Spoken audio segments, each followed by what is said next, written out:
Merhabalar herkese. Hepiniz IEFT Talks webinarlarına hoş geldiniz. Bugün Kanada'da Vancover'ın en popüler okullarından Langara College temsilcisi Gil bizlerle birlikte. Lütfen sormak istediğiniz tüm soruları soru cevap bölümünden yönlendiriniz. Sonrasında hepsi cevaplanacaktır. Yes, Gil, the stage is yours now. Thank you so much, Zainab, and the team at IEFT for inviting us to this webinar.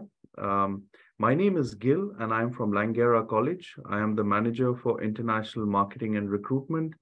I handle Middle East, Turkey, Africa, South Asia, excluding India, and Eastern Europe. I will take about 40 minutes to complete the webinar.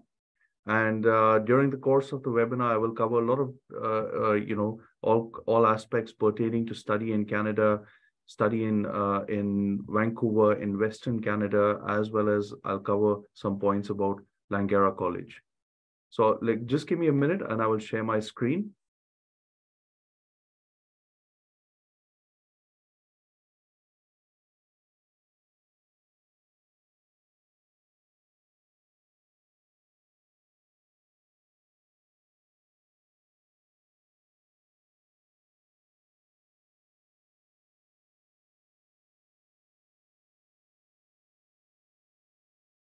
So thank you again once. This is a picture of our campus, and it's about 8 a.m. here right now in Vancouver. I'm guessing it's 6 p.m. So thank you again to all the students and potential applicants who are here today. And I'll start my presentation now. So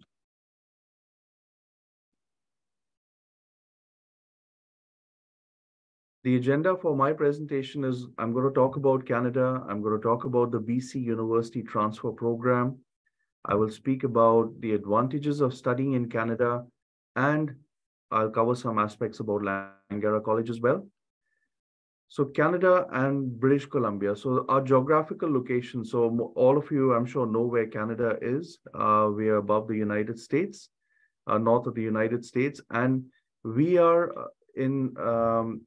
in the westernmost province of Canada, which is British Columbia, and we are right by the Pacific Ocean. And Vancouver is the third largest English-speaking city. The second largest English-speaking city in Canada, and the third largest if we include Francophone Canada, which is Montreal. So essentially, if you're looking to come to English-speaking Canada, most students, their first two preferences are either Vancouver or Toronto. And in Vancouver, we are located very centrally. Our campus is right in the middle of Vancouver. So this is a map of all the major cities in British Columbia. So if you see, most of the cities in British Columbia are located within 200 kilometers of the US border, or most of the large cities in British Columbia. So Vancouver, of course, is the largest, and all the suburbs of Vancouver, you've got Burnaby, New Westminster, Coquitlam, Chilliwack, Mission. These are all part of the greater Vancouver area, but they're considered separate cities. So, and Vancouver's, Vancouver is just about 2 hours by ferry from Victoria, which is a very scenic place, and which is the capital of British Columbia. And Victoria specifically is on Vancouver Island, which is 2 hours away. Now, Vancouver, you must have heard, it's one of the most livable cities in the world. So it's a huge metropolis. We have flight connections to pretty much every single part of the world.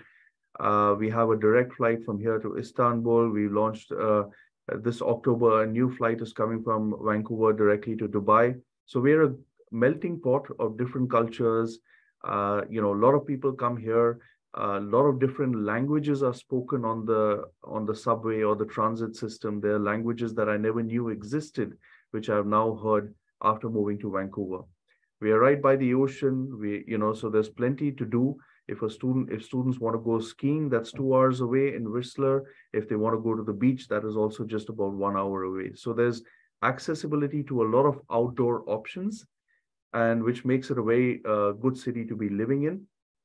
Our weather is by far the most pleasant in Canada. So we are the only city which receives less than 10 days of snow in a year in Canada. I've lived in different parts of Canada. I came to Canada as an international student. I stayed in Ontario. I worked in Alberta for about 8 years. So I've been to a number of different cities. And by far the best climate that I have seen, the most moderate winter I have seen is here in Vancouver.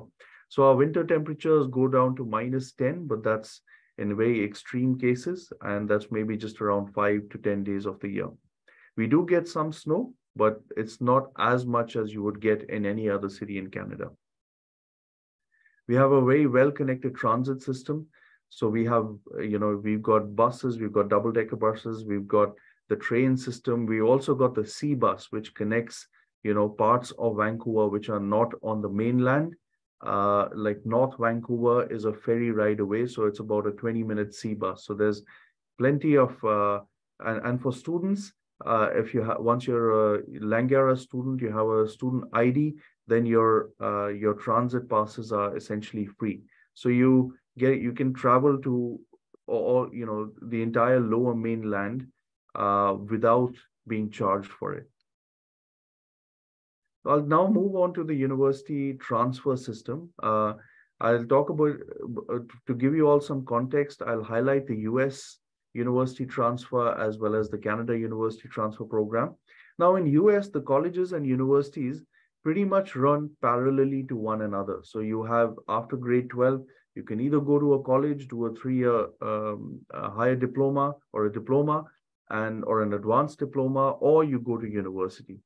In Canada, a college is essentially not seen as a parallel to a university. It's seen as a segue to get into university. So for example, students come to us after finishing grade 12.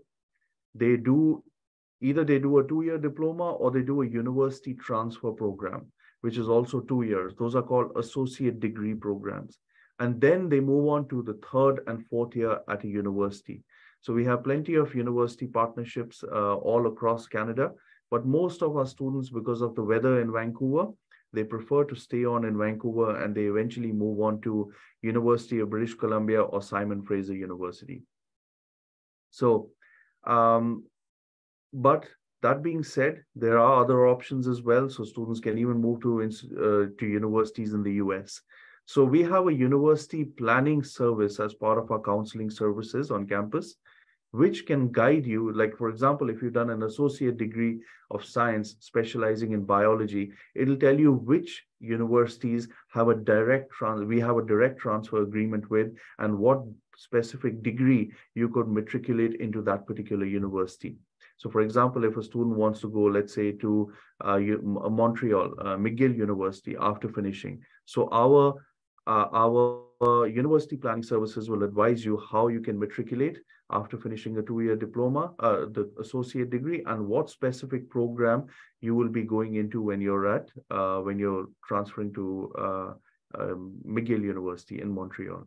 That's just as an example, but there are others. And as I said earlier, the two institutions in Vancouver where most of our students end up going to are either UBC or Simon Fraser University. And it's pretty much because most of our students prefer to stay on in Vancouver. And we have a very high success rate of our students going into UBC. So at a lot of times, if a student isn't directly eligible to go to UBC, because sometimes they ask for 92, 93% for certain courses, the cutoff rates are pretty high. So a lot of the times they themselves tell students that you may want to consider Langara College. You do your first 2 years there, and then you can come to us for the 3rd and 4th year. So it's just a kind of a segue to get into a premium institution after finishing your associate's degree with us. So these are some of the institutions across Canada that we have those matriculation agreements with, block transfers with. So there's University of Alberta, University of Victoria, UBC, SFU, Simon Fraser University, then there's University of Saskatchewan. And then out east, we've got York University in Toronto, University of Toronto, Queen's University, McGill University, and St. Mary's University in Halifax. Now, the advantages of studying in Canada versus the US. So Canada is very, very multicultural, very multinational. It's a harmonious and safe social environment.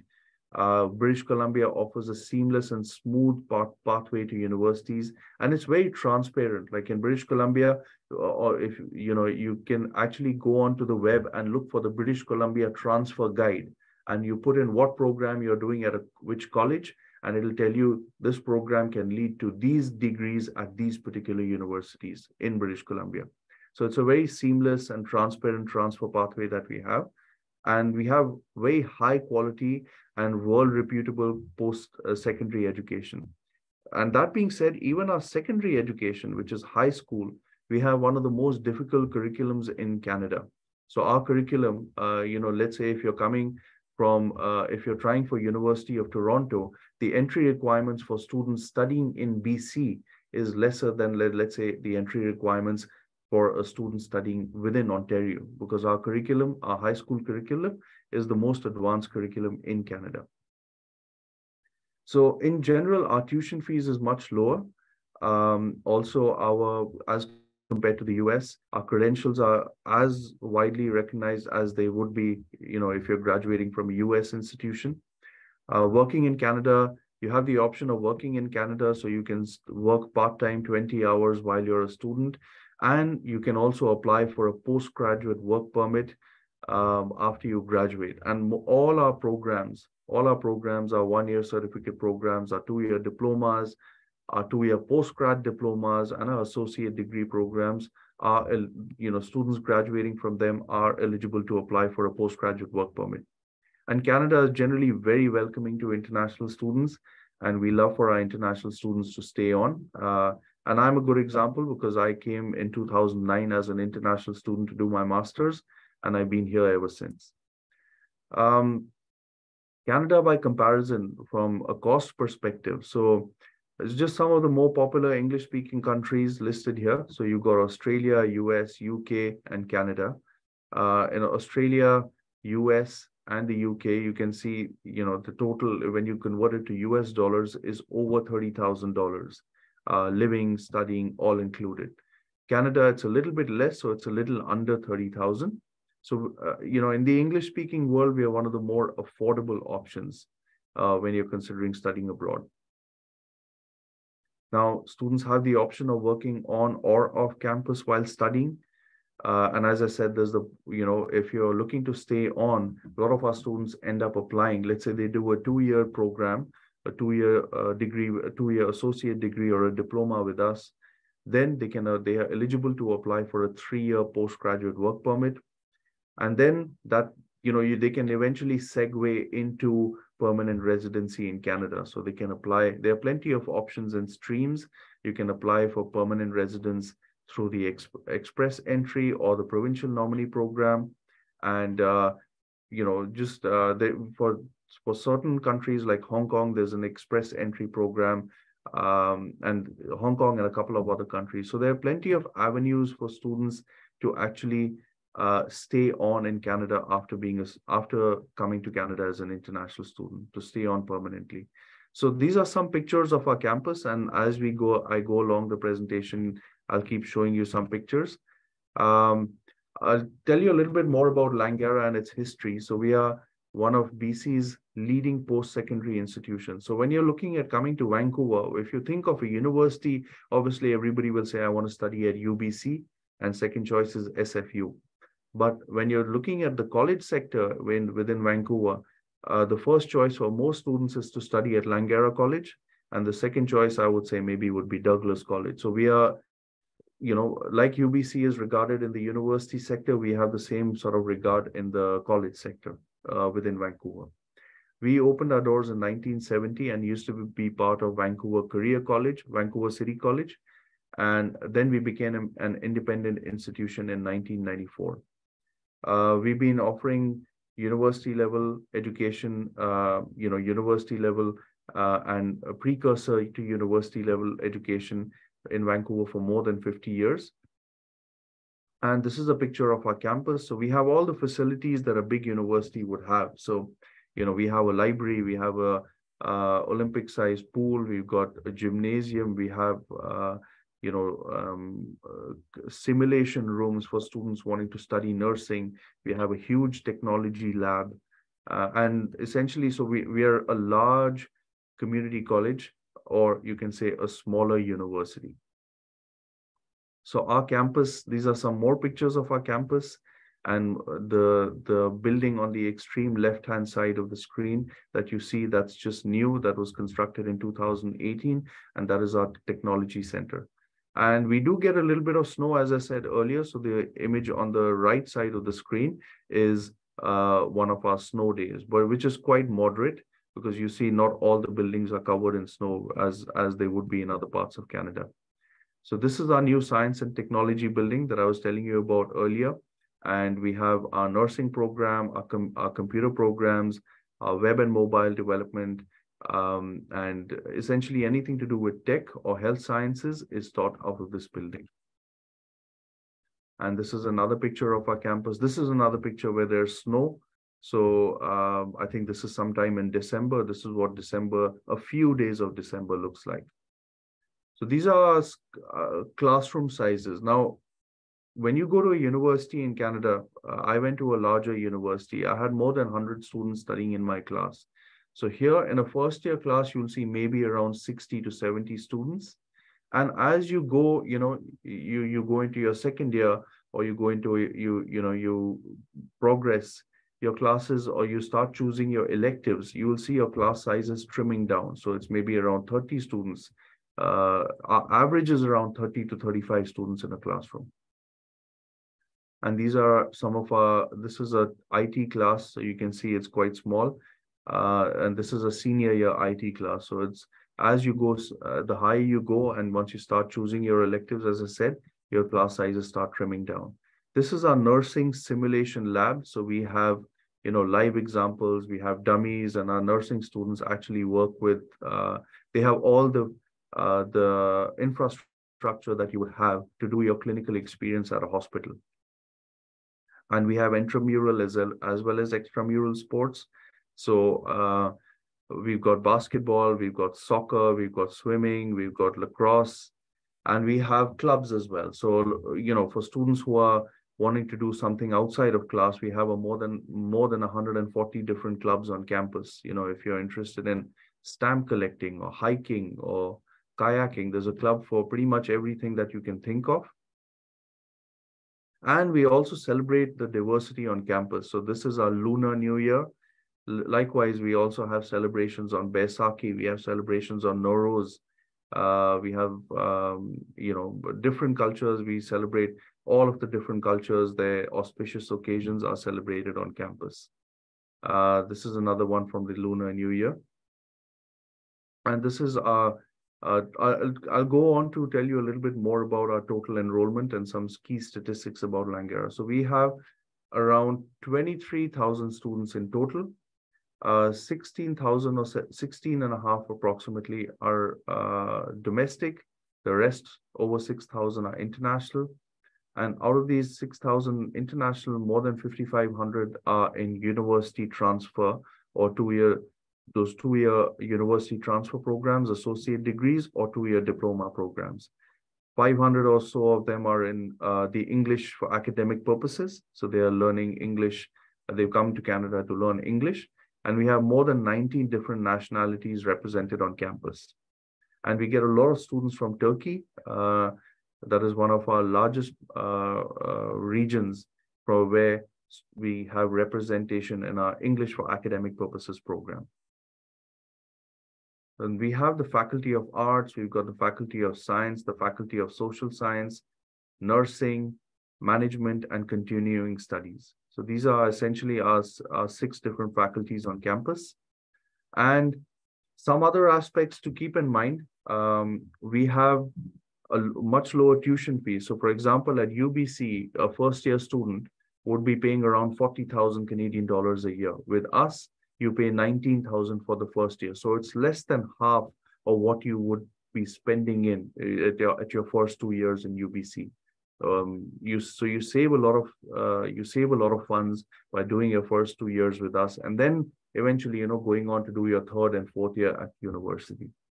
So We have 3 semesters a year, and students generally take 2 semesters and they take the summer off, but they have the option of studying in the summer as well. And we are a public institution and we have a DLI number. So we are a designated learning institution, fully funded by the province of British Columbia. So we are fully public, very strong reputation, and all of our programs, which international students enroll into, are postgraduate work permit eligible. And in terms of our the success that we have of our students transferring into universities in British Columbia. So we are the second now. FIC is Fraser International College is number 1. We are number 2. So we have a very, very high success rate of our students eventually going on to complete the 3rd year and 4th year at university. So that's more than 4,000 students in the 2000. This is an average from 2013-14 to 2017-18. Now, now putting that into numbers, about 2,373 students transferred to UBC, 25% out of 36 public and private institutions. Now, 1,430 students transferred to UBC in that 5-year period. In that 2017 to 18-year period, and 257 students moved on to University of Victoria. Annual tuition fee is just a comparison. So these are some of the premium universities in BC, as I was telling you, and I stand corrected. Actually, UBC is not 40, it's $55,000 a year. SFU is around $40,000 a year, and University of Victoria is $27,000. And we, on the other hand, are just under $19,000. We have smaller class sizes, as I said, so around average is 30 to 35 students. We are very, very centrally located in Vancouver, and our instructors all have master's degrees.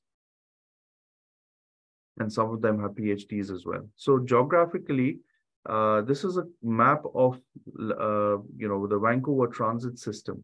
And this shows where Langara College specifically is located. So the orange arrow is where Langara is. So we are on the blue line, and we are very, very well connected. So we're just about 15 minutes from downtown Vancouver by train.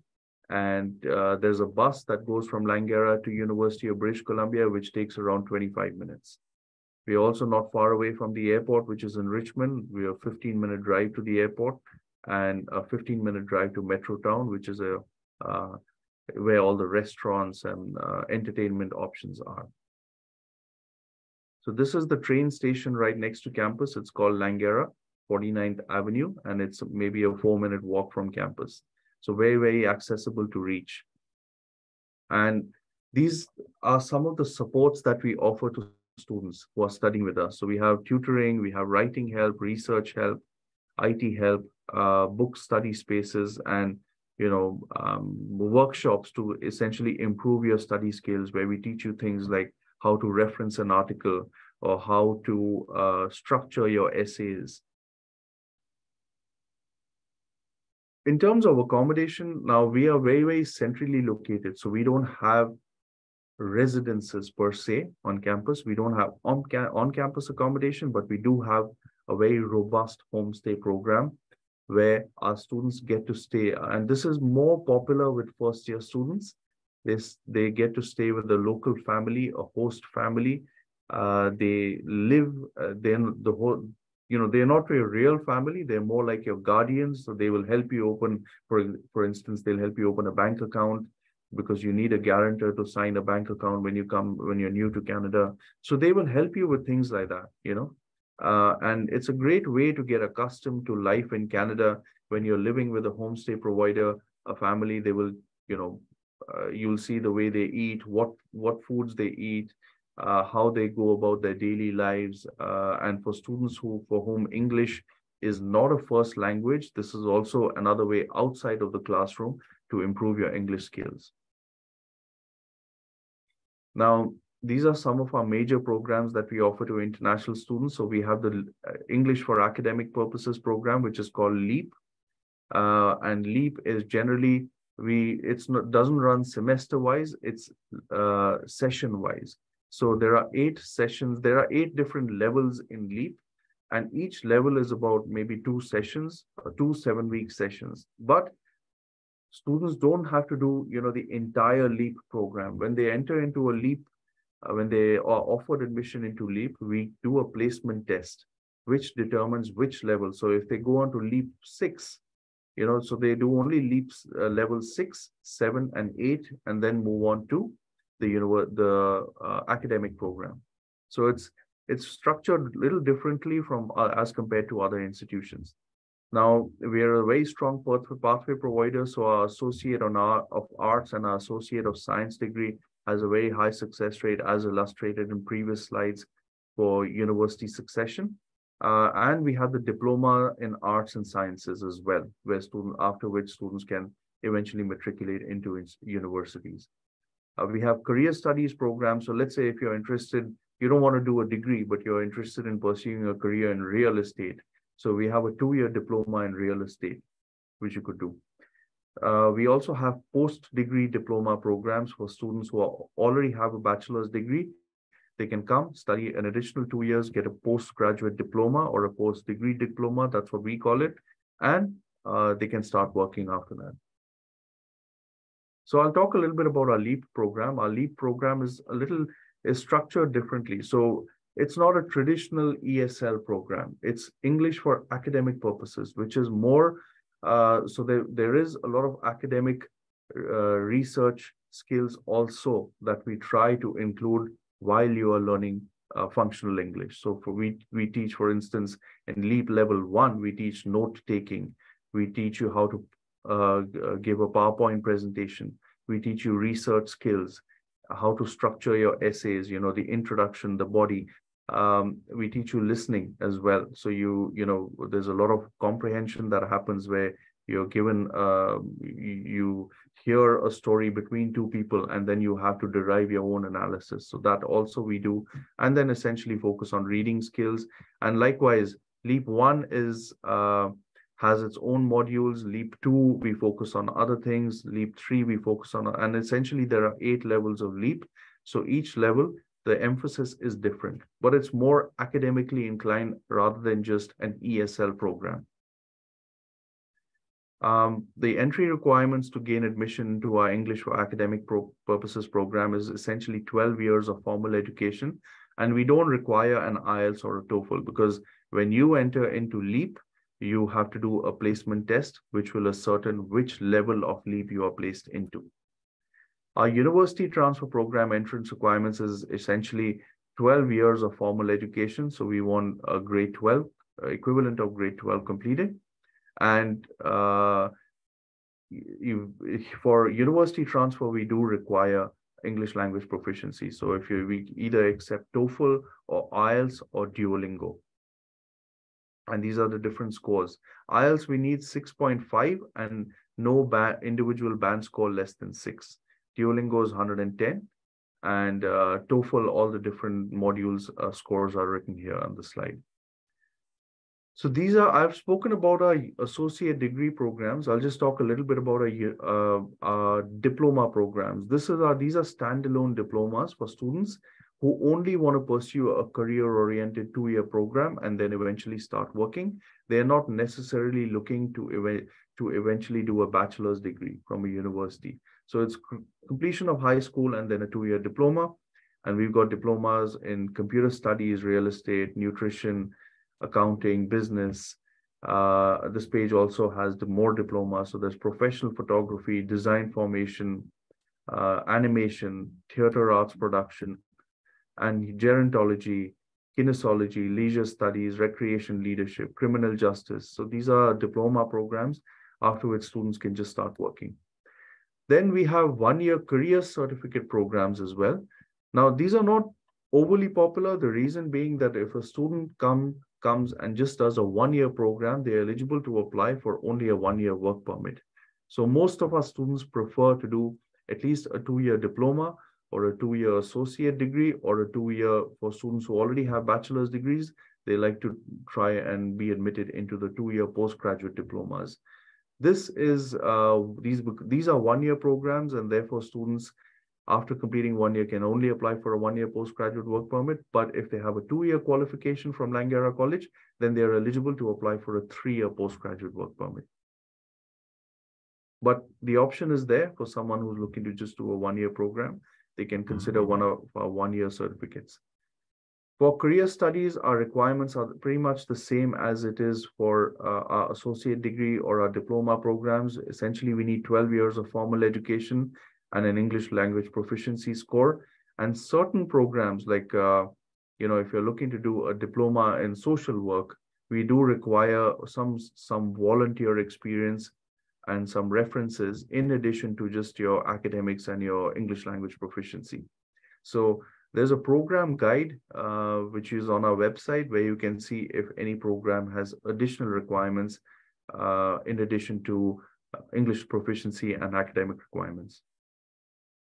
Then we have the post-degree diploma program. So we have about nine post-degree diplomas, which are all listed on this page. And data analytics, the second last program that you see, is a competitive program. So just meeting the minimum admission requirements does not necessarily guarantee you admission, because the fact every program, every application does go to the faculty and they review it. So it's the best that are actually chosen into this program. So it's a bit competitive, but the rest of the programs are non-competitive admission. So if you meet the entry requirements, and if there are seats, then you will be admitted. If there are no seats, you have the option of deferring your application to the next possible intake. Our post-degree diploma program, generally speaking, as a rule of thumb, we require a bachelor's degree from a recognized university or college, and we have an English requirement as well, and which is generally, again, 6.5 overall in IELTS, nothing below 6, or Duolingo 110. And some of them have additional requirements. As I said, the data analytics program, where they check your undergraduate bachelor's degree math scores. And these applications are referred to the faculty.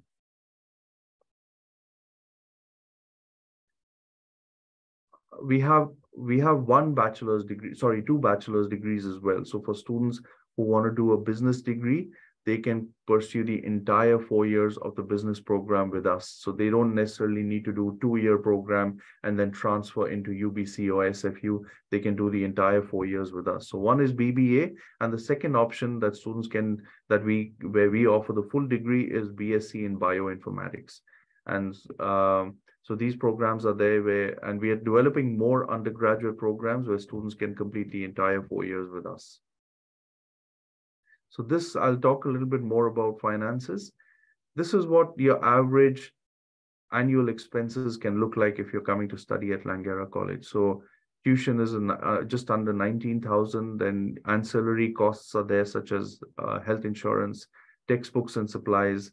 And then you have lodging expenses. The university pass, which is the transit pass, is about $500 a year. And so essentially you're looking at around $38,000 a year, all included, living as well as studying. Now, some of this can be offset, at least the living part, maybe 40 or 50% of the living expenses can be offset by doing a part-time job, but not the tuition. So you can do a part-time job and, contribute towards some of your own living expenses, but not the entire amount. And Vancouver is a slightly more expensive city to live in. We are the largest city in Western Canada, and rents are slightly higher. So yeah, this is something that you must be wary of if you're deciding to come to Vancouver. The people are usually willing to pay that premium to come and live in a place like Vancouver. So therefore, it's a little rents are a little higher than you will notice in the rest of Canada. We have an international entrance award as well. So it's $5,000 at present, but next year onwards, it'll be increased to $7,500. And this is for undergraduate students, for undergraduate programs. It's not for the post-degree diplomas. So the $7,500, it works in such a way that you apply, you accept your offer, pay the $6,000 deposit, and then you can apply for a scholarship, where you can be rebated for up to 7,500, where the 5,000 is rebated to the first semester and 2,500 for the second semester. So this is our Langara College program guide, where this can be found on our website. So it has all the programs, the admission requirements for each program, the cost for each program, and the duration of each program. And if you have any further questions, if you can reach out to me via email. My name is Adiraj Gill, but I go by my last name, which is Gill. It's easier for people in Canada to pronounce, so that's what I go by. And my email is AGILL. If you want to write it down, I don't think I put it on the presentation, but if you want to write it down, it's agill@langara.ca. Thank you. Thank you for giving me some time of the day. And if you have questions, I'm happy to answer them. Let me see the Q&A. I think there are some questions there. Do you offer scholarships for Turkish students? Our scholarships don't really go by nationality. It goes by, it's based on academic merit. So you can be coming from any kind of curriculum, whether it's the International Baccalaureate or any national curriculum. We convert your scores into, we have our own metrics where our admissions converts your scores into Canadian percentages. And going from there, we make decisions on scholarships.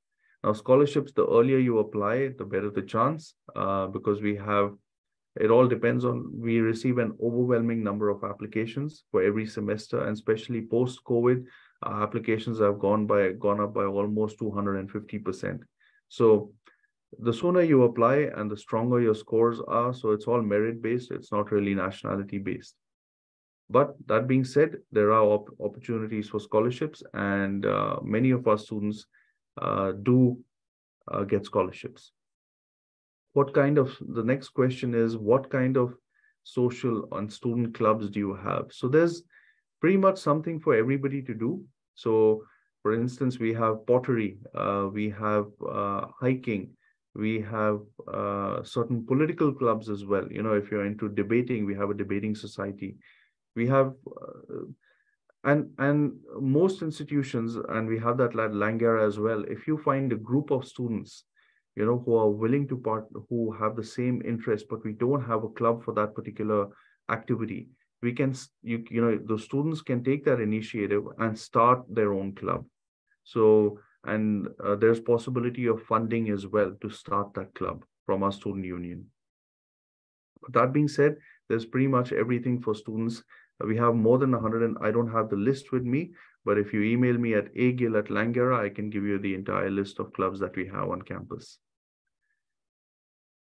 The next question is, can students work alongside their studies in Canada? That's a great question. Yes, students can work.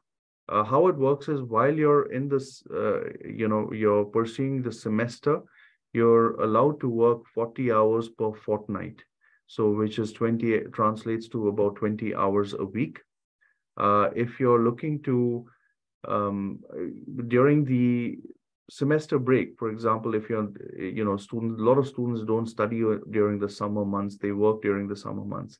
So there you're allowed to work full-time when you're not in the midst of the semester. When you're on the semester break, you're allowed to pursue full-time work. But yes, so the option is there. You can work alongside your studies part-time, and when you're off semester, you can work full-time. And question here is, I am thinking of studying a master's program in Canada. I'm in search of a good college. Was wondering, do you have problems with international students getting visa? This is a bit, it's a great question, but it's slightly subjective. Now, I handle Africa, for instance. We have a lot of applications from Africa coming in, but the visa success ratio, I wouldn't say is particularly high. Whereas the Middle East and Turkey, which is also my market, has a better visa success ratio. So, we don't have master's degrees first. We have postgraduate diploma programs. And if you're looking to, if you have, it all depends on the student's profile as well. So if they, if you have a nicely written statement of intent, which the visa officer sees, and they see good rationality, that, okay, the student has done a bachelor's degree, now is looking to go into a postgraduate diploma, they have the finances, and you've explained your intentions well. Generally our students don't have an issue getting a visa. And a lot of markets now post-COVID, the visa success ratio has improved. And my colleagues were in Turkey. My assistant was in Turkey just this month earlier. And she was told that the visa situation has improved significantly. We met the Canadian Trade Commissioner in Turkey, and some great insights were shared with regards to visas. Can I apply without an English placement test? You can apply into our English for academic purposes program without an English test. But if you're looking to directly apply into a diploma or an academic program, then yes, we will require an English language proficiency test. There's another question: how long does the application process take? That's a good question, and I'm glad you asked that. Our application processing timeline is a bit long because, as I said earlier, we receive an overwhelming number of applications, especially since post-COVID, our applications have shot up. So it can take about 8 to 12 weeks for us to process a letter of offer. So it's imperative for students to apply early. And another thing is, now we have 23,000 students, which means we have a set number of seats. And we are also located right in central Vancouver. So there's no place to expand our campus, right? So we don't plan on building new buildings, or maybe we will refurbish or, improve on existing infrastructure, but we don't have the capacity to expand infrastructure because of space constraints. So our seats are going to remain consistently the same, but our applications have increased. So what is also happening now is, our May intake is, for instance, completely full. Our September intake is also full. We are now admitting students for January 2024. So, and our application cycle opens up 11 months prior to an intake. So it's important that you apply at least 6 months prior to an intake if you want to be considered for that particular intake, because we receive a lot of applications. Our processing time is a bit longer. It's around 8 to 12 weeks. We're trying to bring it down to 6 weeks, but that would be the best that we can go down to. Should we be considered as international students even though we have graduated from a secondary school in Canada? From an admission standpoint, you will not be considered you will be considered as a domestic student from an admission standpoint, but from a fee standpoint, you will be considered an international student. So admissions wise, depending on the number of years you've studied in Canada, you may be exempted, for example, from an English language proficiency test as well. You may, we will check if you've gone to a high school in BC, we